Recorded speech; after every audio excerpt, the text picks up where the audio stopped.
this next speaker we have is Psaila. And really, Nick is a mindset coach, he's a business coach. First time I met Nick, I was absorbed by his enthusiasm, his knowledge, and his energy. He's someone that doesn't let people wallow in that place after things happen. Because things happen to all of those people that I just showed you up on the screen there. So it's not the event, it's our response to the event and how then we move forward after that. Do we stay down, do we get up? So Nick's here to talk to you about upology. He's just spent 1 month in the States, going all across America, giving this presentation to rooms much bigger than this. So I'm very grateful for Nick for taking the time. He's only been back this week. He's already had 3 other gigs before coming down today. So what I'd like you to do for the next hour is just suck up Nick's energy, learn as much as you can, and there's a new book called Upology that Nick's going to tell you about. So please, if you wouldn't mind standing up for all our speakers and put your hands together for Nick Psaila. Thank you, man. How you doing? We good? Down in the gong's a good thing, right? I have to tell you, I've been away in the US for about a month, as he's saying. I've had the pleasure of speaking to thousands of people in the US. I've been on a speaking tour, but I have to tell you, it's good to be back on our soil, right? Aussie, Aussie, Aussie, yeah? Let me tell you, we're giving them a bit of a run for the money as well, right? I had to speak a lot slower when I was in the US too, because I just don't get it, right? So, which is great. So look, I'm really honoured, obviously, to be here amongst you all. I'm, as Steve's saying, what I do is I'm a holistic business coach, and I work with businesses exactly like you here. I've had the great honour and privilege to work with so many great people, and hopefully for the next hour I'm going to give you an idea on the research that I've done and the things that I've learnt throughout my years of development. But enough about me. So what we're going to be speaking about today is upology. So I want to share with you this. Regardless of who you are, or what you are, or what success means to you, in order for you to be successful in life, you have to understand that you need to tap into your fighting spirit. And I can tell you, as Aussies, we've all got the fighting spirit. Just show of hands how many people believe that. Yeah, exactly. And the fighting spirit I want to share with you is in our DNA. It's actually a part of what makes us human. And what do I mean by fighting spirit?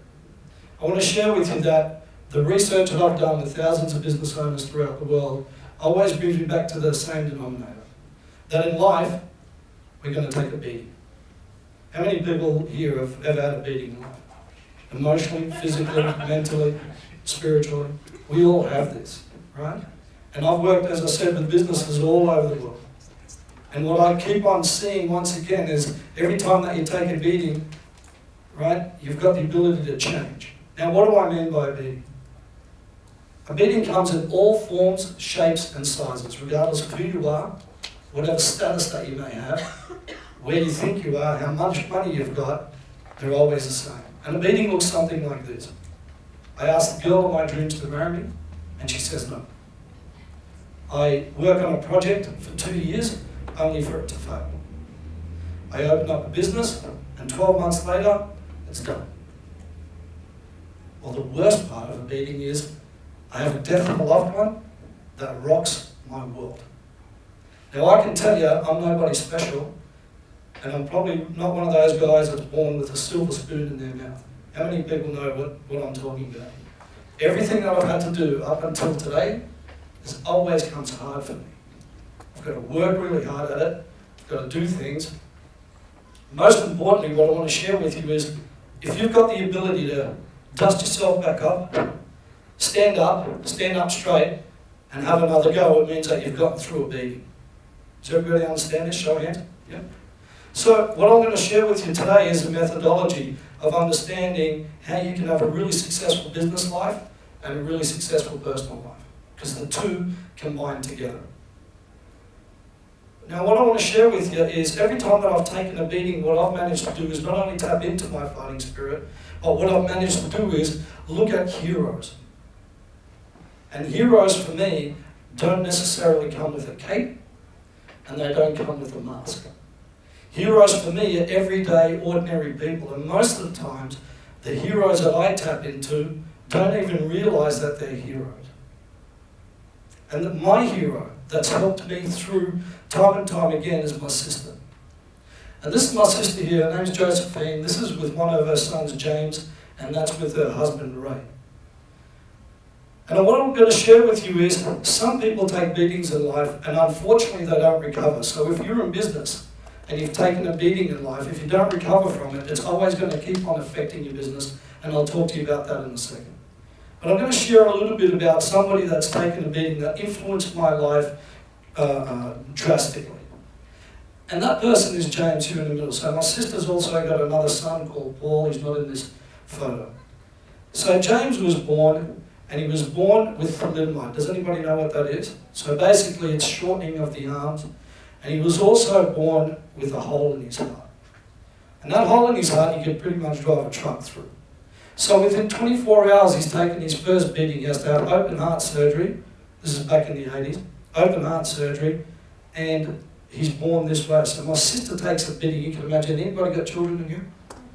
You can imagine that when your kids are born, or one of the kids is born and there's something wrong with it, automatically that's going to affect your life for the rest of its natural days. So fast forward a little bit, and he starts growing up, and he's okay, but he's starting to realise, that things aren't exactly the same, right? He's still playing around with kids, but kids, have got a little bit of a snicker and a little bit of a sticker here and there. And he's starting to realise that things are a little bit different. Fast forward a little bit more, and now he's in his early teens. So he's excellent at school, year 11 and year 12. Year 11, and he's excellent at school. Things are going really well. He's a brainiac. But he keeps on looking in the mirror, and he's realising that things are not only are different, but nothing's ever going to change unless you can grow a pair of arms. Right?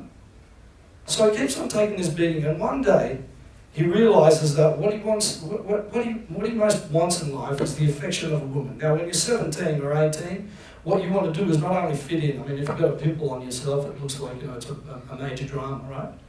And he's trying to fit in anyway. Cut long story short, he finds somebody. So he brings her home to my sister, and they welcome her with open arms. And she decides to say, okay, let's go over to our parents, her parents. And he gets there, and the dad opens the door, the family opens the door, and they welcome him in, and he sits down. They have dinner. And about 2 minutes after dinner, the dad pulls him over, and he says, come over here, James.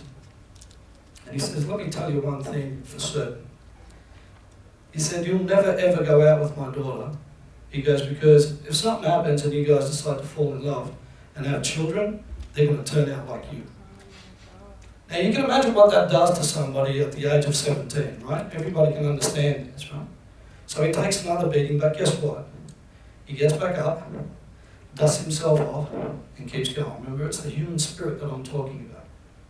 Fast forward a little bit, and now he's 22, 23, and he's chronically depressed. I was coaching at the time, and there was literally nothing I could do. He said to me, if you could grow me a pair of arms, then I'll understand. The one thing is that he just couldn't find love. Because his idea of, being successful, remember I said to you, regardless of whatever success is for you, his idea of success is being with somebody, so he could never do that. Fast forward a little bit more, and has anybody ever had a certain time that it seems like time's completely slowed down? Has anybody ever had this? Just a show of hands. And you're not quite sure why you're having this moment until later on. Has anybody ever had this? Yeah. So I remember this is Easter Sunday, and we're hanging out at my sister's place. And I'm from a Wok family, as you can probably understand, so there's about 3 million of us there, right? And we've got enough food for about 7 million people, right? And I remember this. I remember sitting down, and there's a screen door here to the backyard, and James is standing over here. He's actually kneeling down. And I'm sitting here just on the couch and looking at it, and everything starts slowing down. I can't figure out why. And he's talking to my son Philip, that's about 4 at the time, he's about here. And when you get a glimmer of hope to somebody where you go, you know what, I think he's turning a little bit of a leaf here. He's starting to get things happening, and he's starting to get a bit happier in life. Because you can imagine when you're chronically depressed. Has anybody ever been chronically depressed, by the way? right? When I was counselling, like, I've seen hundreds of people that have been depressed. It's a tough ask. So he's sitting there and I can see everything kind of slowing down. I'm trying to figure out, why am I having this moment? And I can see a glimmer of hope in his eyes, and he's talking to my son. And I go, you know what? I think he's going to be okay. The next day, his brother Paul reached me. So it's Easter Monday, about 4 years ago. And it's when it was bucketing down rain. I've never seen rain like that for some time. And he says, James has been involved in a car accident. You better come to the hospital. So I'm figuring, how bad could it be? Maybe they picked him up in an ambulance. So I drive there and I get there. So I go up to the hospital and I said, look, I'm here for James. And normally, at the hospital emergency ward, usually what they do is they say, why don't you just sit there and we'll come and get you when the family comes, or we'll get somebody. So I see the lady coming around and she opens the door and she goes, come straight in. Now when I see somebody saying come straight in at an emergency ward, it's usually not the best of things, right? Does everybody get this? Yeah. I walk into this room, and have you ever noticed, some things that you're meant to remember, for whatever reason it is, and it's one of these places. The walls are green, the lino is green, and there's that smell, that smell in the hospital, that chemical smell, right? And he's there, my sister's there, his brother's there, and my brother-in-law's there, and we're waiting, I'm saying, what happened? They go, we don't know, they've brought him in an ambulance, but we're not 100% sure what's going on. About 5 minutes later, a copper walks in, and the paramedic. And he said, look, obviously his son's been involved in an accident. And he says this one interesting question to my sister. And he said, Josephine, he said, do you believe in God? Right? I'm like, why is he asking this? He said, because you better start praying to your God, because we've got 10 doctors working on your son. And you can imagine what type of a beating that you take when something like this is what you're hearing, right? And by now, James is 24. So they go back out, and they said, we can't tell you exactly what's going on. They go back out, and about 15 minutes later, that felt like 3 hours, we're there freaking out. A doctor walks in, completely full of blood. And he comes up to my sister and he says, I'm sorry, your son hasn't recovered from this. He's gone. So 24 years old, my nephew's dead. It's interesting in life what you do. Remember I said to you, I look at people that are heroes and they don't necessarily need to have a cape and they don't necessarily need to wear a mask. Fast forward 3 or 4 days, we go to the funeral and there's 1,500 people at the church. The priest walks up to me and he says, was James a celebrity? I said, no, he was just an everyday guy. Now, this is the same person that believed that he was worthless in life because he didn't have his arms right. And he believed that nobody cared about him. 1,500 people. I've never seen that many people in my life. There was more people outside than there was inside in the church. And anybody that's got children here knows that you shouldn't bury your young, right? So we go to the funeral, there's about 1,000 people there. We do what we need to do. Family's devastated. It's a personal beating that I've taken. And about a week later, I write a letter to my sister, feeling guilty that it wasn't my son, feeling guilty that she had to go through all this heartache. So remember I said to you, it's about tapping into the fighting spirit. And I said to her this, I asked her this question, I said, Jo, gave her the letter and I said, Jo, how do you get up again and keep going after your son's died?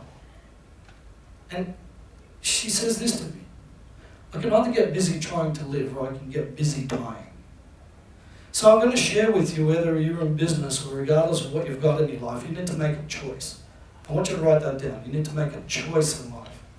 Whether you're either going to get busy living or you're going to get busy dying, that's up to you.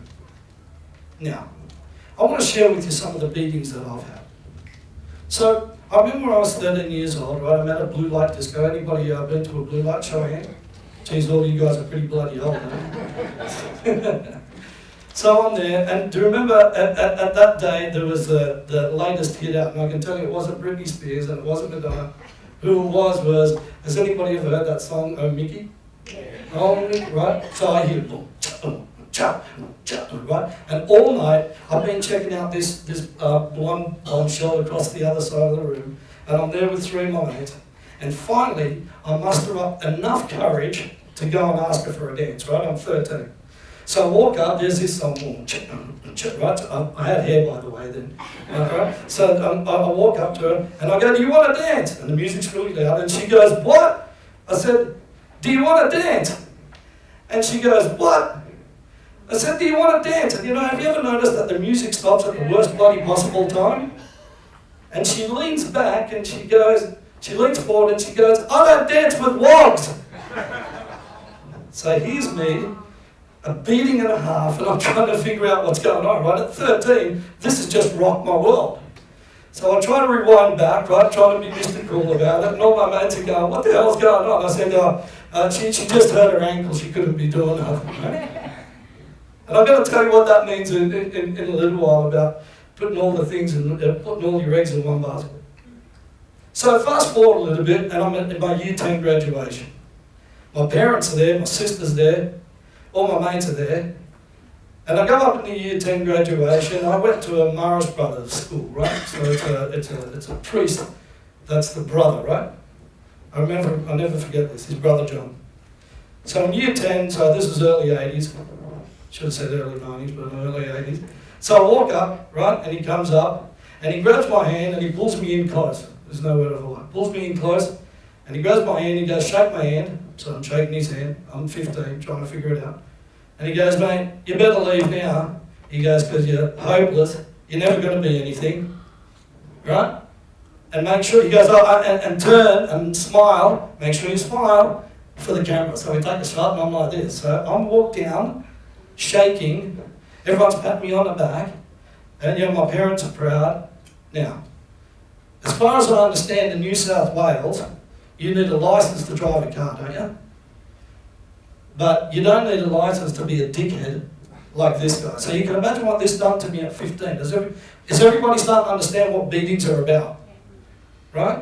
So what I want to share with you is, I took that. Remember I said to you, you've got a choice. You've got a decision of what you want to do with that decision. And what I wanted to do is, I figured out that I'm going to turn this around. I'm going to not listen to what Brother John had to say to me. So what I wanted to do was figure out a word or something that I could become, right? Something that I could do that will change my life forever. Take those beatings and start to learn more from it. So the first thing I examined was, did I want to become a psychologist?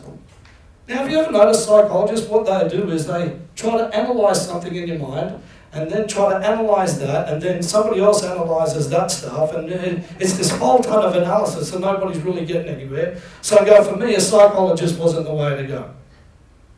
So then the next thing I go, you know what, maybe I thought about becoming an archaeologist. But then I realised, an archaeologist, all they're doing is they're digging in the dirt, right? All day digging in the dirt. And if I was going to do that, I might as well be like my Lebo mate that's got some tip chops to make some money out of it, right? So I go, that wasn't for me. And then the third thing, I thought I'd become a proctologist, but then all those guys, all they're doing is looking up your work, right? So I go, that's not going to be for me. So guess what? What I decided is I wanted to become an upologist. And an upologist means that I've got the ability to look at everything from the upside. Now what I want you to do is I want you guys to join me. I want you to raise your right hand like this. The reason being is I'm going to make everybody a temporary upologist. Are we okay with that? And here's what you've got to say. I swear that I will look at everything from the upside. Put your hands down. Now, in other words, you guys are all temporary apologists today. And all you have to do is, you don't need a university degree. All you have to have done is go through the school of hard knocks and get yourself back up again, dust yourself off, and have another go at it. Are we okay with that? Show of hands. So now we're all temporary upologists, right? Now, it's interesting because once I've done that, once I did that, I thought, you know what, I'm an upologist here and there's going to be no problem, things are going to be cool, and I've got it down packed. But remember I said to you, that beatings come in all shapes and sizes, and most of the times they come when you're least expecting them. Have you ever noticed that? You've got a good run in life and you go, things are good, whoop, something happens. So about 5 years ago, I've got a wellness centre, one of the best wellness centres in Australia, and I'm there with my business partner. And 6 months into it, I go on a holiday for a week. I'm working 100 hours plus a week in this beautiful, luxurious centre. I built it from the ground up. And 6 months later, he waits until I get back. He sits in the office and he says, "I'm done." And I go, "What do you mean you're done? Are you done for the day?" He said, "No, mate, I'm leaving you." I'm like, "Where did this come from?" Now, you can imagine when you're in business partnership, it's like you're in a relationship, right? Every day I saw him. 7 days a week, most of the times.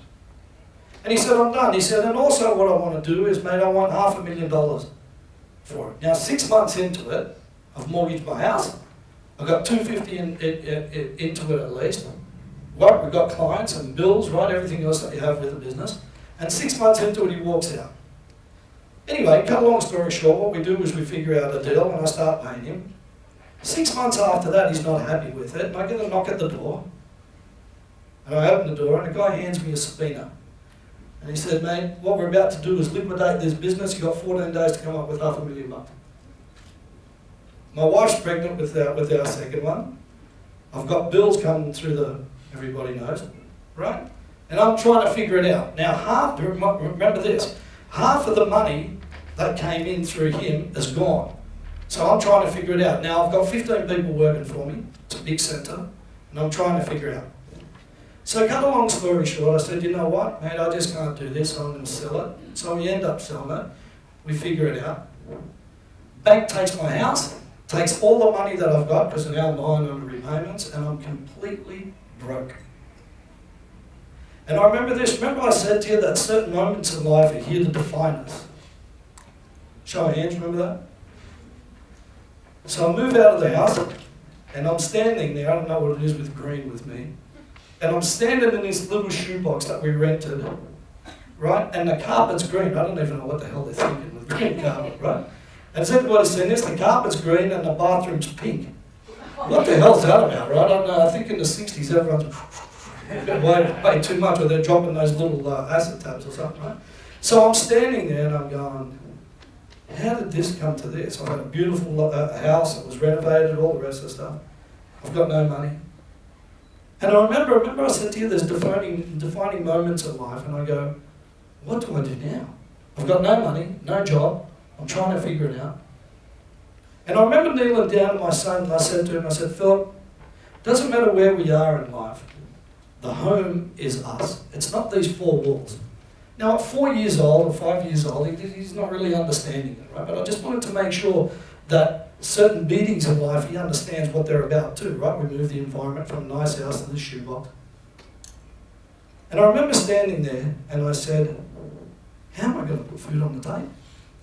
So I ring my brother-in-law, I said, "Paul," I said, "Mate, can you spot me a couple of $100 because I've got no money to put food on the table." And an interesting thing happened right there and then. I said, is it time for me to become a victim or a victor? I want you to write this down. You've got a choice whether you want to become a victim or a victor. It's up to you. And it's the defining moments that you're going to have in your business that are going to keep coming to you. Remember, beatings come with, regardless of shape, size, how much money you got, or where you think you are in life. And it's at those defining moments that I'm going to share with you a methodology that's going to allow you to move through that. And what I did then is, it was time for me to draw a line in the sand. So I remember talking to my wife and I said to her this. I said to her, never again will we have to be in this situation again. Less than 5 years ago, I was flat broke with no money, money owing to the bank, a business that was failed. And I stand as a testament here in front of you. I've been all over the world. I've launched my new book. I'm going to give a few copies away and then give all of you guys a copy. I've stood in front of thousands of people sharing my message. I've got a highly successful coaching business. I speak all over the world, and this is what I do. You know why? Because at that defining moment, what I did is I stood back up again and I said, I'm never going to become a victim anymore. It was time for me to change. I went to uni and I studied change management on my way to an MBA. I studied with some of the best guys in the world. Why? Because I knew that it was time for me to change and never ever do that. So I'm going to ask you today, actually I'm going to tell you today, that from this day on, never again can you bury your head in the sand. The reason being is I've just told you. So it's up to you what line in the sand that you do. As business owners, like I said, I work with business owners all over the world. One of the major things with business owners is they never set out to do what they say they were going to do. How many people, just to show of hands, want a mediocre business? Anyone? How many people want to kill a business? So I share with you, when you leave from here, what is your line in the sand? When is it that you say, never again will I be mediocre, but I'll only the best that I can be?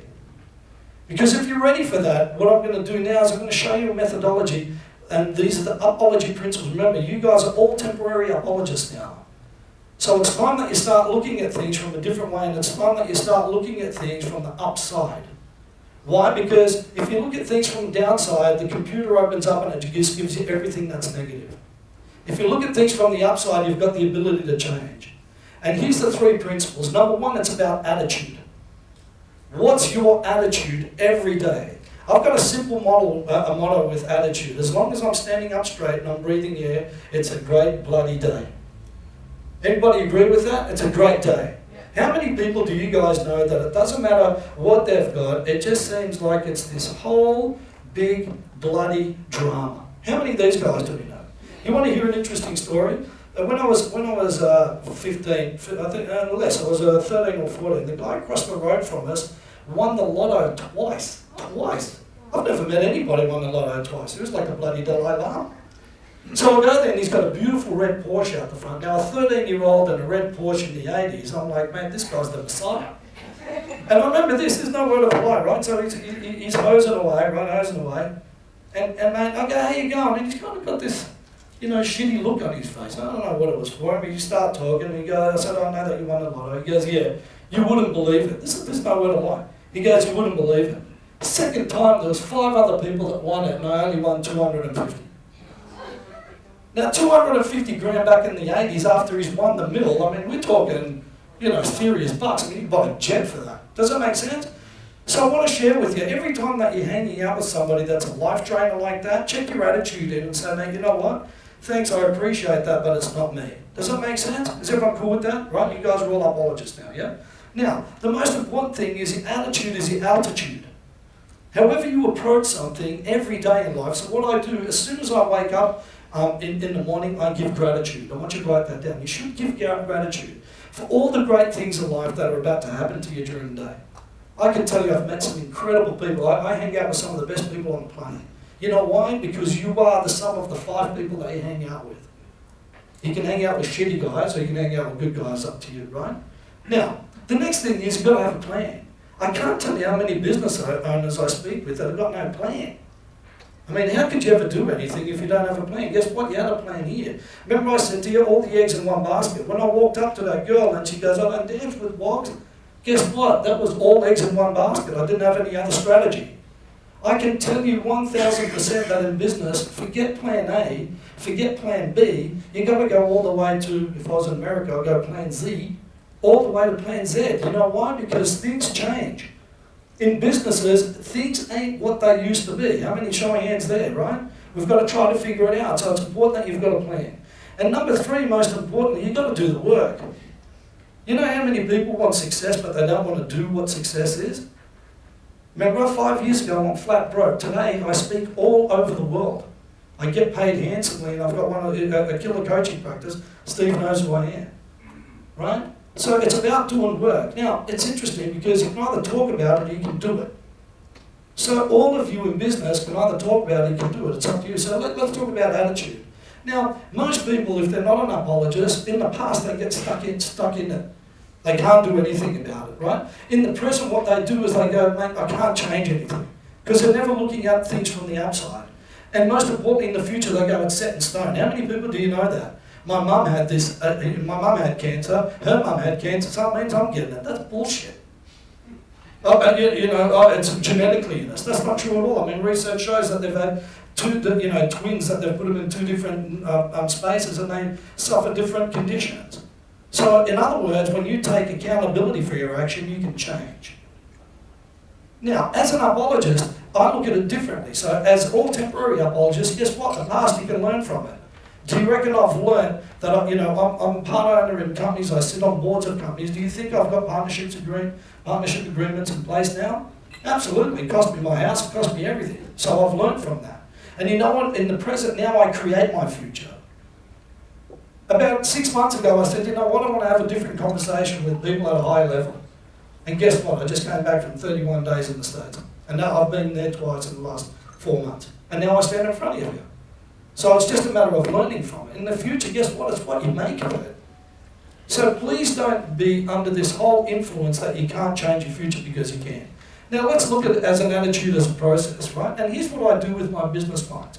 Most people, by the way, if you meet them, how many people, just to show hands, how many people know people that have got, the glass is half empty attitude? Show hands. Do those guys kill you or what? I mean, it's like, man, remember, I told you, the guy, we only won 250,000. So some people, by the way, when they're down here, they're down permanently. I can't work with those because they've made a decision already not to be helped. Some people in your family, friends, business partners, colleagues, work employees have made the decision not to be helped. So I tell you one thing, please don't waste your time trying to help them because they've just made that decision unconsciously or consciously. And then you've got people that are down temporarily.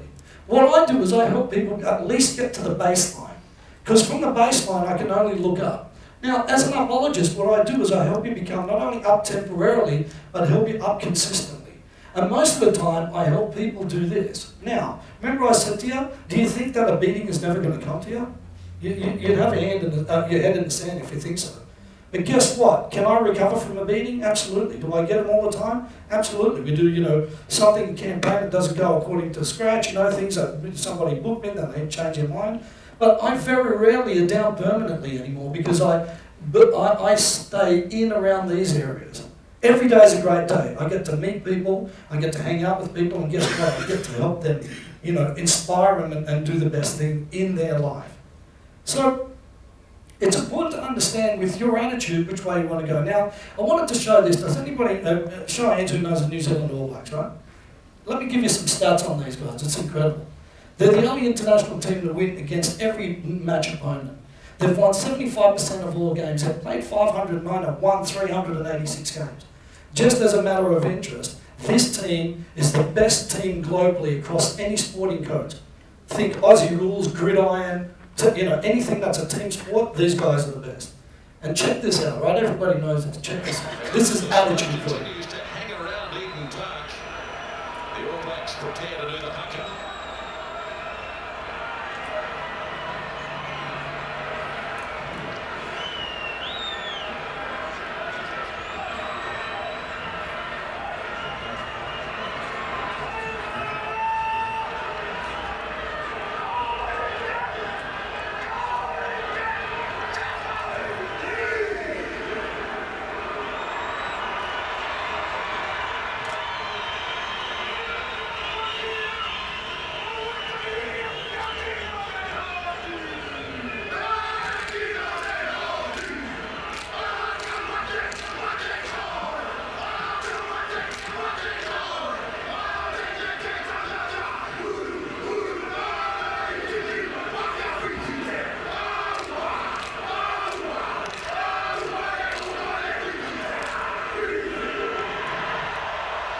Is that attitude or what, right? So every day I challenge you to find out, to say, what's your attitude? And I want you to write this down. Change the way that you look at things, and the things that you look at begin to change. Change the way that you look at things, and the things that you look at begin to change. Guys, we live in the best country in the world. I can't tell you how many US people Americans want to come over here. This is the best. We've got a small population, incredible things in front of us, but guess what? If you don't change your attitude, nothing's going to change. The New Zealand All Blacks are the best sporting team globally across any type of code. Why? Because their attitude is about, they've built a culture. So if you've got more than one employee, or 2 or 3 or 4 employees, it's important about not building a team, it's about building a culture. Why? Because the culture can share attitude together and they can support people. You don't let people, that are weak, you don't cut them off, you help them come up. But some people, unfortunately, don't want to be helped, so you just need to make that decision. So attitude is ultimately important. Now, I'm inspired by JFK. In 1962, what he did is he stood and he said, we're going to the moon. And we're going to do this by the turn of the century. July 19th, 1969, we heard those famous words, the eagle has landed. Now, is that a plan or what? I mean, yeah, they had to go through all the Gemini projects, and then they had to go to the Apollo projects. They put a dog in space, a chimp in space, then humans in space, and then Yuri Gagarin was the first man in space, and they did it. They sent somebody there, and they came back 232,000 kilometers away in a thing that had more battery, less computer power than my watch has got. Is that incredible or what? I mean, for me, I don't think mankind has bound together in any way, shape or form like that since. So good, I still can't believe it. It's incredible, I still don't right? think they went. Well, Show of hands, come on. well, that's another debate, but yeah, we can have that, right? Do you see what I mean? So do you reckon he changed the way that he looked at things? Do you think we all did? We did it, guys. And, you know, the humans, by the way, are the supreme being. We've been here forever, and we influence worlds. If you're in one of my 2-day workshops, you'll understand. We influence worlds, but you know what? We need to have the right attitude, and we need to have a plan. It's super important. Now, the other thing here is in business. First of all, you need to have an intent. How many of you, just a show of hands, dream about the success in their business? Show of hands. Every day I visualize what my business is going to be like. I visualize myself being on stages in the US. I visualize myself with the best people in the world, and that's who I hang out with. It's awesome. Not to be a wanker, by the way. It's not that whole thing. You know why? Because the best guys in the world are the coolest dudes ever. You know why? Because my attitude is one of gratitude. How can I serve you? I want you to write that down. Please always ask a fellow business owner or one of your clients, how can I be of service to you? If you want to kill a business, be of service to other people. It's really important. The second component in my work in Apology, which I'm going to give away a couple of copies of the book, that's why I've asked everyone to put a card in there, is strategy is super important. In other words, I said to you, it's important to have a strategy from A to B and all the way through to Z. How many people here have got a business plan? Show of hands. 40%, 50% of you. Right? It makes sense, and I'm pretty sure Steve's going to be talking to you about that. Now, it doesn't have to be the Encyclopedia Britannica, it just needs to be one page. But at least you need some type of strategy to go, if plan A fails, we'll figure out plan B. Because usually, remember, you take a beating and you've got to deal with it. Now as apologists, you've got the ability to look at strategy and go, how can I do the best of that? And most importantly, it's about discipline. Every day, I get up 4:45 in the morning and I'm disciplined. Do I feel tired? Absolutely, man. Do I travel all over? Absolutely. But at 4:45, I get up there, I meditate for 15 or 20 minutes, and it doesn't mean I'm sitting there, legs crossed and armed, right? All I do is I, plug in my headphones and it's a guided visualization, nice and easy. And by the way, if everybody wants this, you can download it. It's called Omvana, O-M-V-A-N-A, O-M-V-A-N-A, and it's through Mind Valley. It's a free app for your phone. It's 20 minutes, it's really easy, there's none of this chanting, it's all really, really great, yeah? But it helps you become disciplined and focused. And it's about accountability. I want you to turn to the person next to you and say this. I give you permission to keep me accountable this weekend. And give me a kiss. Don't worry about that. Right? So in other words, you need a plan. This is really powerful. Failing to plan is planning to fail, guys. You need some type of a plan. You can't just allow, whatever to run your business. It's really hard. You can't allow whatever to run your life. You need some level of plan. Yeah? Now, remember, third one, I spoke to you, it's about work. So the clearer you are by setting goals, the easier it is for you to not only work, set the plan and be accountable. How many show of hands, how many people are, have got written goals here? 60%, very good. Everybody that doesn't, write your goals down. Super easy. The next thing is, it's about mastery. In other words, what I do in my business is I try to be that good at it that I become consciously competent and unconsciously competent. So if you're at a business and you've got the shiny object syndrome, right? And you're always looking for things to do, guess what? Get really good at one thing master it until it becomes second nature, and there you go. How many people drive a manual car here? Remember the first time that you hopped in, you bloody bunny up it, trying to figure out which gear am I in, engine, but now, right, I'm eating a sandwich, talking on the phone thing, driving to school, right, I can do that, no problem. Does everybody get it? I've become consciously competent at that, and unconsciously competent, no problem. It's the same in business. Once you get to that level, certain things happen, and what you start to do is you start to understand that through your choice, you begin the process of evolution. In my book, the principle on evolution means that you find purpose. And purpose doesn't mean that you need to go and sit on a mountain and, Om Shanti and all that stuff. You can find purpose in your business. I love what I do. You know what my purpose is? Is to serve others. I'm clear about that, super clear about that. And the way that I did it, I ask you to think about this exercise. Look in your past and join the dots. What are the things that you've always done in life? Has it been in service of others? Has it been in product? Has it been in, some way, shape or form in helping others? I studied with a Buddhist monk for 6 months, and he said there's 2 things that we all have in common as humans. Number 1 is that we feel pain. In other words, we feel mental pain because we're not in control of our mind. And number 2 is that something or somebody is responsible for everything that we have, our clothes, the ground that we're on, the ceiling that's over our head, over our head, food, whatever it is. So when you're in the presence of another human being, I ask you this. Bow your head in submission because that human is exactly you. So it's important to understand that as business owners, your influence is huge. My nephew, 1,500 people, and he thought he wasn't anybody special. Imagine if you're a business owner, what your clients are saying to their friends, to their friends, to their friends, to their friends. So I share with you, now you've got a choice as an apologist to draw a line in the sand, change your attitude, change the way that you look at things, and the things that you look at begin to change. Now, I want you to think about this. Getting knocked down in life is pretty much standard. It's just a choice of whether you get back up and keep moving. I mean, Zig Ziglar influenced millions and millions of people around the world. And it's amazing. So I want to just recap this. Remember, it's about attitude. It's about understanding whether you become a victim or a victor. Plan. Failing to plan is planning to fail and work. Right? There's no substitute for it to do the hard work. If you want to be successful in business, I work with some of the best that there are. And every single time it's about keep on doing something, keep on moving forward, one step in front of the other.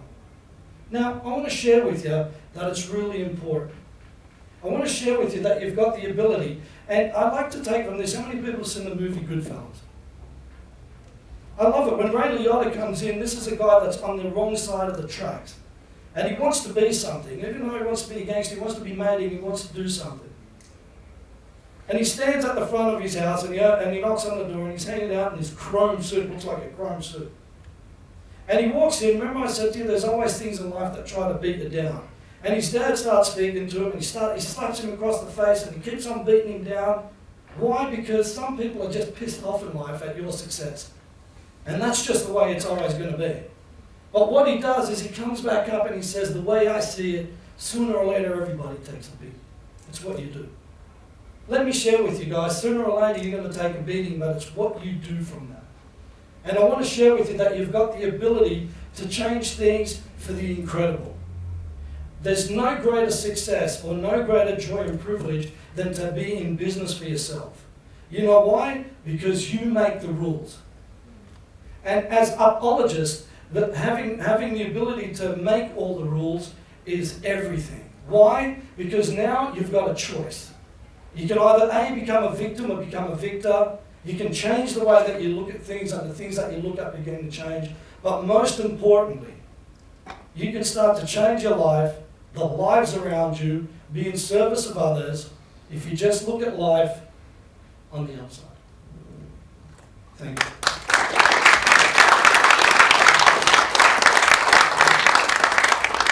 So I just want to share with you, if you go to apologybook.com there, you can order my book. I'm going to give you the book absolutely free of charge, because I said I would for you guys here. The only thing I ask you to pay for is postage and handling. That's about $6. The book's free. So if you go there, you can order it. Check me out there. Psaila is my Facebook page. And I want to give 2 copies away with that. So has everybody put a business card in in here? Yeah, so can I get you to draw one there? He's going to draw his one. So that's Emily Obler. Very good. Cool. One more. Give her a hand, by the way. And Tiv. Oh, go Tiv. Fantastic. So, have we got any more time, Steve, or about? Or? Mate, we've probably got another couple of minutes, but what about if we all get up on our feet and give Nick a big round of applause?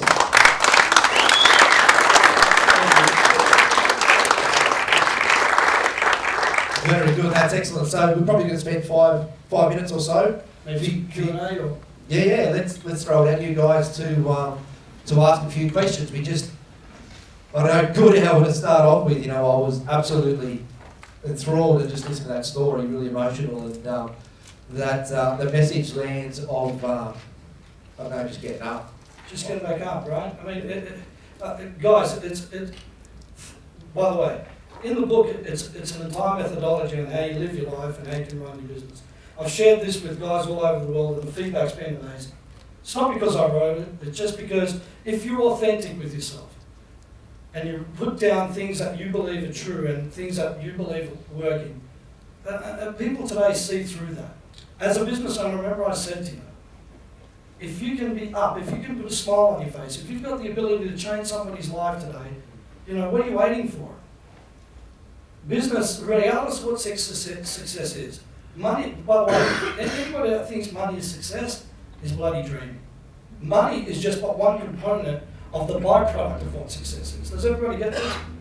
I work with hundreds of businesses, and the common thread always is trying to do with their beatings. And I'll tell you what, I'm just going to expand on this for a second. If you don't deal with the beating that you've taken, most of the times it reflects in your business. And here's an example. How many people have done a marketing campaign that hasn't really gone according to what they thought it was going to do? Have you ever noticed when you go to do another marketing campaign similar to that or something a bit different, have you noticed that you've got that little pause of hesitancy? Has anybody got that? You go, man, I don't know if this is going to be exactly the same. Well, guess what? That's the remnants of a beating, because you've taken it and you think that defines you. Could I have let that 13-year-old define me? Could I have let Brother John define me? He said, I was going to do nothing. I speak on stages all over the world. Guess what that dickhead's doing? Hopefully 6 foot under. Does everybody getting this? So do you see, I can either you can leave it there or you can move through that. Once you start to work on that, you start to understand what your purpose is for your business, guess what? Your marketing should be along with what your purpose is about. You know why? Because your tribe of people are exactly looking for that. I'm going to leave you with something, especially in marketing, and especially around this. It's important to tell your story. Why? Because if you think that people are just coming to you for a service or for a product, think again. Have you ever bought something off someone that was just the wrong guy to buy it off? Has anybody ever done that? Even if they give it to you for free the next time, you go, mate, don't worry about it. Because it wasn't a great experience. Is everybody getting this? So guess what? Every time that you open your doors, if you're thinking negatively, if you're looking at the downside of everything, if you're having a shitty day, if you're not putting a smile on your face and you're not thinking up, as all apologists now, do you think that you're influencing that person? So guess what people are buying from you as business owners? They're buying the experience to buy from you. Because they want to be like you. They want to go on your journey with your business. Look at it, Richard Branson, any of these big guys that you showed before. It's really going on their journey. Don't you love it? From rags to riches. It's incredible, right? So I honour all of you. I thank you for taking the time out, because for me this means everything. I get to share my story. That was brilliant. I think we enjoyed it too, didn't we? Yeah. I'm going to stick around for a bit if you're having a break. Anybody wants to come up, and I'll get these books signed. Everybody else, like I said, hop online and grab it. Guys, it's a great read. If you don't like it, I'll give you $6 back. Anybody got any questions for Nick? Just while we're here, yeah. On the microphone, Danny Grant. Thanks, Nick, for this morning. You mentioned about drawing a line in the sand, and you said like 5 years ago you drew yours line. Can you just tell us a little bit how you came to that? how you flip. That's a great question. So what I did was this. So now I'm completely broke, trying to figure it out, right? The whole world's kind of shuttered. And I said this. I said, I've done this before. I mean, I used to be in the automotive industry for like 15 years. I've had, multi-million dollars of property being in businesses that we've done great with, but businesses that we've lost as well. And I said, you know what? I mean, when something like that happens, you turn into this little crybaby for a bit. And I'm feeling sorry for myself. Smoking lots of weed and stuff, and I'm just hanging out. Not doing much, what do I do? And I remember this thing, and someone just said to me, Nick, you've got a family. What the hell are you thinking? Right? So in other words, I want to share with you, what changed it for me was leverage. And I said to my son, remember I was telling you, and I said to my wife, never again will I do this. You know why? Because it's not to have any money, I can tell you that. You know how people go, the root of all evils having money? I reckon it's the other way around, isn't it? I've been with money and I've been without. Let me tell you, the without sucks more than the with, right? So for me, the defining moment, that came to me was, I said, how are my children going to look at me? As this guy that got consumed by beating? I can tell you my sister's still consumed by that beating, to be expected.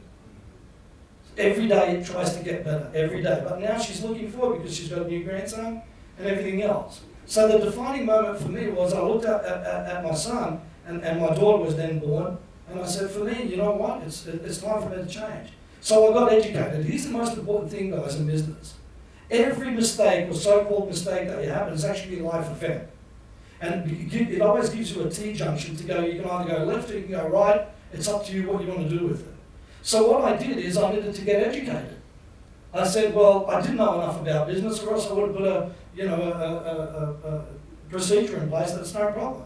And you know why I didn't do it, by the way? How many people are in business with their mates? Show hands. Mates, anyone? How many people are in business in partnership? Have you got a partnership agreement? You know why? We were tight. You can imagine, I hung out with him like 100 hours a week. And guess what?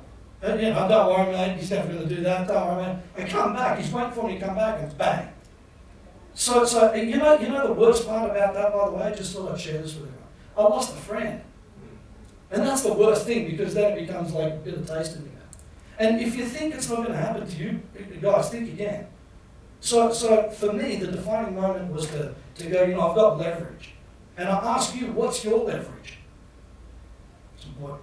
Does that answer that? Yes, good. Brilliant, good answer. Anybody else? Got a question? Johnny. You, Johnny. Just on, I guess like one of the biggest quotes that really like hits a note with me is not to, when things get hard, it's not change the goal, change the plan. Did you ever like have a goal as such, or you kind of, like as an oncologist, did you set that goal and then not necessarily go to plan, but change the plan to get there? Or Yeah, very much so. That's a great question. So I want you to think about it like this, right? So when the moon is a perfect thing. When they did it, I mean, I was just checking out some DVDs yesterday on the moon. I mean, the amount of struggle that they had to do in order to get the man mission on the moon. I mean, they circled the moon 3 times with 3 different spacecraft, and then they landed Apollo 11. Now, how does that work for me? Here's a perfect example. So 6 months ago, remember I said we're going to have a new conversation with people at a whole new level. But the hardest thing was for me to get to the States. So how do I do it? I've got all my clients here and I need to get out to the States. So the first attempt, that didn't work because, the sums didn't add up. And then the second attempt I had to kind of change. I went there and I came back again. And then I had to figure out a plan to go, how do I subsidise my living in order to go over there? So the way that clients work with me is they work with me for 6 to 12 months on an agreement, right?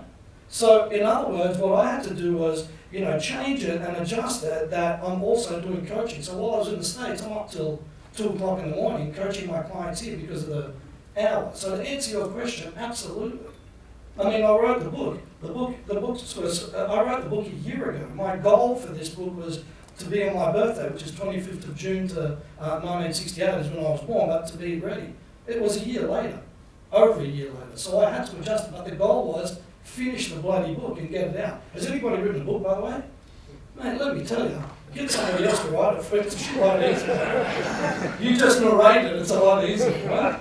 But it's that. So yes, I mean, for me, this will be an Amazon bestseller. because I've got a strategy and a plan for it to become that way. Does that make sense? However, along those lines, I mean, even people that I said, man, I need to advertise like this, we've had to change it. So, and that's why I'm saying with strategy, guys, regardless of what business that you're in, you need to keep on calculating differently because things change. How many people, I mean, knew that the GFC was coming? I mean, we thought we did, but then it came. I mean, if you're in retail right now, retail's a bit tough, right? So things change. Have you ever noticed? David Jones and companies like that, what they did is, oh, don't worry about the online, don't worry about the online, don't worry about the online. Shit, we've got to start worrying about the online, everybody's online, and now they're 5 years behind the time. Have you seen that? So what they did is they never adjusted. Have you noticed the Dimmicks that sells books, right? There's less bookstores, and who's the giant now? It's Amazon, isn't it? You know why? Because for 5 years, Amazon was planning online while Dimmicks was opening up big bookshops everywhere and made them look good, and they laughed at Amazon, mate, who's got the last laugh now? So if you're in business, by the way, if you're not online, guys, you've got to be online. And you know what? 6 billion people today have got mobile technology. So if you've got a website and it's not mobile capable, you're a bloody dinosaur. You've got to change it because it's coming. So does that answer your question? So yes, adjust. Test and measure is the critical component. Brilliant, good answer. And that's why I've got so much respect for people in this room as well, because with technology and things evolving all the time, if you're not in a room like this, it doesn't have to be this room, but I prefer if it was. Yeah. If you're not in a room similar to this, how are you going to know what's changing and how to adapt? Completely. Yeah. Okay, one last question. It's not really a question, it's just to elaborate. You were talking about Jack Kennedy when he said his dream was, we want to go to the moon. Not because it's easy, but because it's hard. And it's not for us, but it's for all mankind. Yeah. Completely. That's a great analysis. Guys, is show of hands how many people think that business is easy? You know, guess what? If it was easy, it would be called easy, isn't it? It's called business, and I think it's called busyness. It's not for everyone. Do you see how much of a gift that you guys all have? Do you see? It's incredible, right? Every day I go, I'm in business for myself, or I could be in business for somebody else and make them rich. It's up to you what you want to do, make a choice. But for me, I run my own race. I'm technically unemployable. You know why? Because I want to do what I like to do. I want to hang out with the people that I want to do, and I don't want the boss telling me that you've got 30 minutes for a lunch break. You can have the business that you want, is that right? You know how many people go, mate, I'm busy all the time, how am I going to, mate, close the shop and just go down the beach for half an hour. I guarantee you're going to feel a hell of a lot better. Why can't you set your business up and it doesn't open between 12 and 3 in the afternoon? Why can't you? Is there any rule that says that you can't unless you're a hospital? Is there any rule? There isn't. Guess what? They do it in Europe, don't they? Right, I land in Malta, I'm like, where the hell is everybody? Everybody's having a siesta. So I figured it out. What I did between 12 and 3, I went for the siesta. Do you see what I mean? Like, unfortunately, the conveniences are 24/7. Have you ever noticed, what did we do before Westfield? We actually went and hung out at the beach or out at parks with people. Do you see, guys? I'm so inspired. I feel electric that I can help share you guys. And by the way, Steve, I mean, this guy's like the light in the darkness. You know how hard it is to try to put on an event like this? It's killer, right? Getting all you guys here doing the right thing. Have a look at the room. It's beautiful. And he's got some of the best speakers in Australia down here hanging out with you guys. It's awesome. Actually, why don't we all stand and give him a hand, right?